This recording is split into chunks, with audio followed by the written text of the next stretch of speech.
minsan pakiramdam natin parang hindi sinasagot ni Lord yung prayer or parang hindi siya nakikinig. Kasi ang tagal ng pagsagot. Nangyari na po ba yan sa inyo? Ano yung response ninyo while waiting for God to answer? So, good day! I'm here again to share my wonderful Bible verse for everyone. And yung aking devotion for today is about 2 Peter chapter 3. Paganda ng paganda yung mga nababasa natin sa Bible, 'di ba? And habang tumatagal, nare-reveal sa atin yung heart ni God for us, 'di ba? Lalo sa mga tao that is straying away from Him, sobra yung patience, yung faithfulness, yung forgiveness, yung grace niya. So dito kasi nagtatanong yung mga believers kay Peter, bakit daw ang tagal ng pagbabalik ni Lord o yung return ni Jesus? So parang they are excited na for Jesus to come back. Siguro parang that time na share sa kanila yung mangyari that Jesus will come again, 'di ba? And because of the persecutions, the trials, the circumstances they are going through, parang bakit di pa dumating si Lord para matapos ng lahat? Parang ganun. So ito yung sinabi ni Peter sa kanila. Verse 9, 2 Peter chapter 3 verse 9. It says, "The Lord is not slow in keeping His promise as some understand slowness. Instead, He is patient with you, not wanting everyone to perish but everyone to come to repentance." So, matagal ko nang na-encounter itong verse na to, and right now, himay-himayin po natin yung ibig sabihin niya. So, yan, i-remind sila ni Peter that God does not delay. Di ba sabi dito, the Lord is not slow. Parang bagal naman ni Lord, di ba? Tuparin yung kanyang promise. So, during those times, they were doubting bakit hindi pa bumabalik si Jesus. And Peter reminds them that yung pag-delay naman ni Lord is not because He forgets or out of weakness, but it's patience din sa mga tao na hindi pa naliligtas. So clear na parang binibigyan ni Lord ng chance yung mga tao na hindi pa siya kinikilala na magbago, magrepent. So napaka-clear ng heart ni God. He longs for people to be saved, not to be destroyed. He is aiming for reconciliation, repentance, not destruction.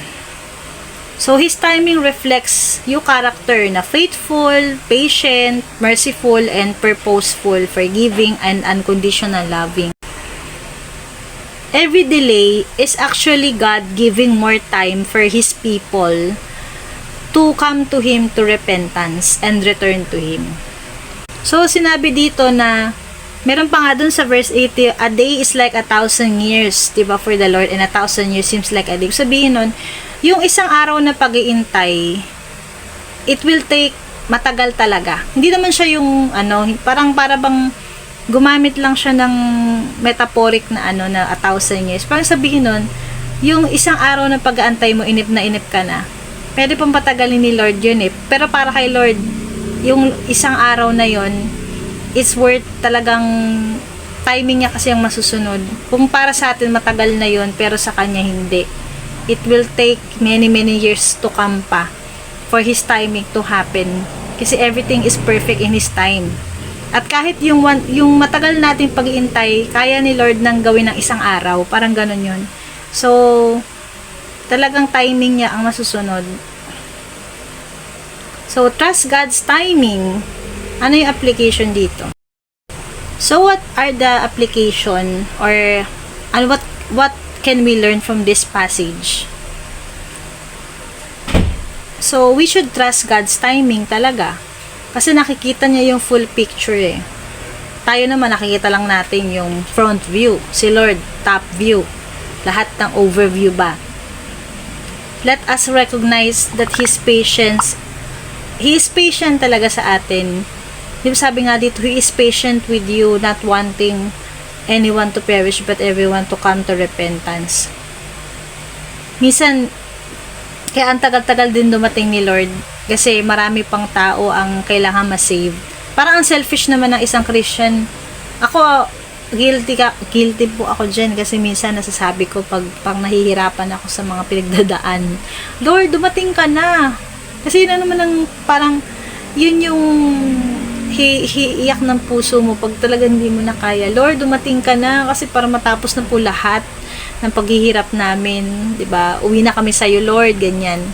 Ang selfish nun kasi ang dami pang hindi saved. Kasi imagine mo pag dumating nga si Lord tapos marami pang hindi na naliligtas, 'di ba? They will go straight to hell. So dapat isipin din natin yung iba na mga souls na kaya nga dapat ngayon pa lang we are really talagang we are doing our part na as servant, as followers of Christ. Talagang ngayon pa lang nag-share ka na ng gospel. Kung gusto mo nang dumating si Lord, sabi nga sa amin, mag-share na kayo ng gospel. Yun. So He waited for us. He still wants us to grow. Eto nga, application, be patient with others. If God is patient with people's struggles, we can also extend grace. 'Di ba? Kung si Lord napaka-patient sa ibang tao, kahit gaano sila kasama, binibigyan sila na ang time to change or to repent, to come to Him. Dapat ganun din tayo sa kapwa natin, 'di ba? Napaka-patient ni Lord. Pero tayo kasi in our limited syempre we are all limited we are capable of talaga, hindi tayo perfect.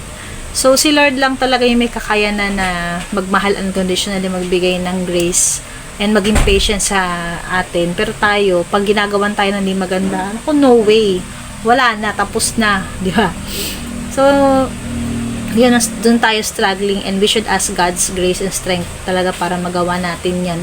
Ang hirap-hirap mag-extend ng grace or magbigay ng allowance sa kapwa, lalo na kapag may mga tao na wala rin talaga silang pakialam kung makasakit sila o makaagrabyado sila, di ba? At iniisip lang nila yung kanilang mga sarili.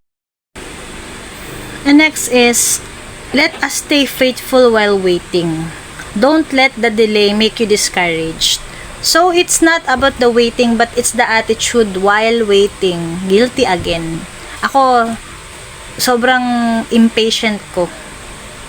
Lalo na sa mga pag-iintay, sa mga pila, sa traffic, pag-aantay ng sagot ni Lord, sa provision. Guilty ako dyan.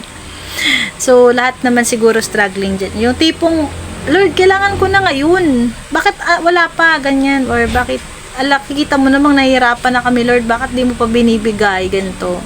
Pero doon nasusubok yung faith talaga.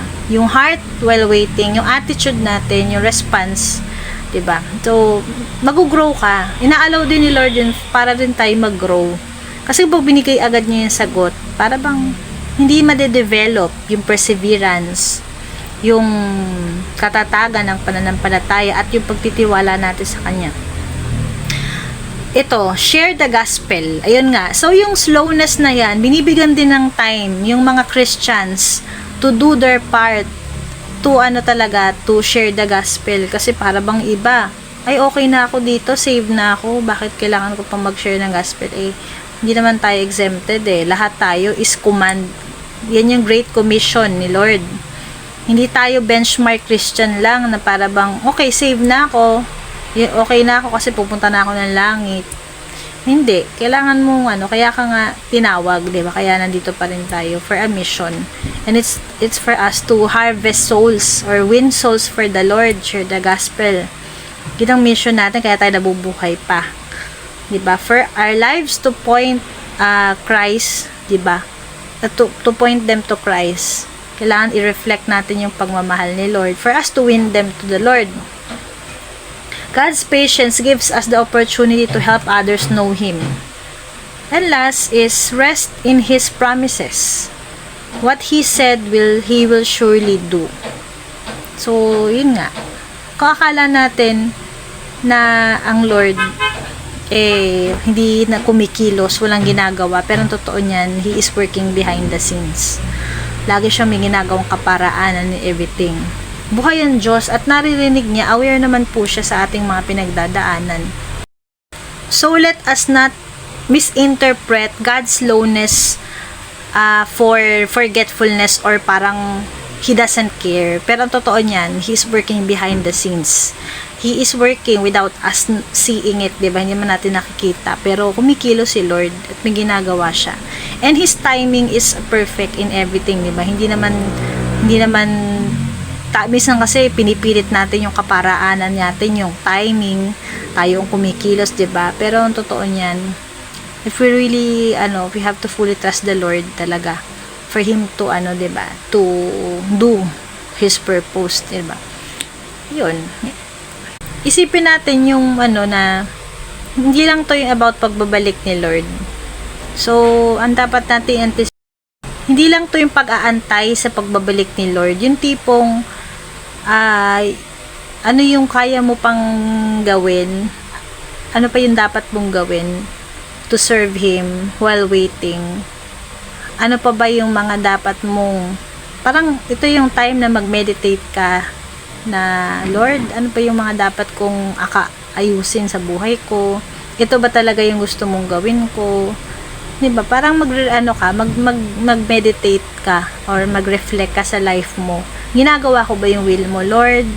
Paano ba ang buhay ko ba ay nakakalugod sa iyo, diba? So, hindi lang siya para sa mga unbelievers. Para sa akin, para din sa ating mga talagang meron ng relationship sa Kanya. Kamusta ba yung relationship mo kay Lord ngayon, diba? Lukewarm ba? Passionate ba? Or parang namamatay na yung yung fire mo for God?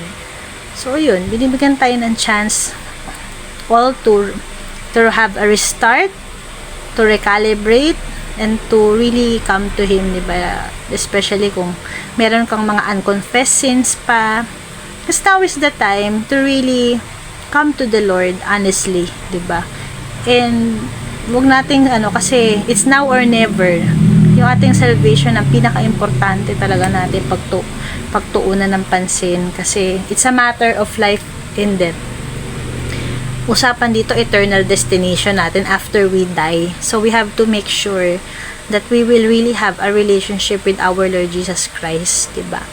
Kasi alam naman natin what will happen, ano yung magiging fate ng mga taong i-reject si Jesus sa kanilang buhay. So let us not be one of them, and let us pray for them, for those souls who have not come to receive Christ yet. I pray na yun, gamitin natin itong time na to na binibigay ni Lord, na i-maximize natin yung life for the Lord, to serve Him, to live for His glory and honor. So, yun lang. So I hope na na-bless kayo sa message na to.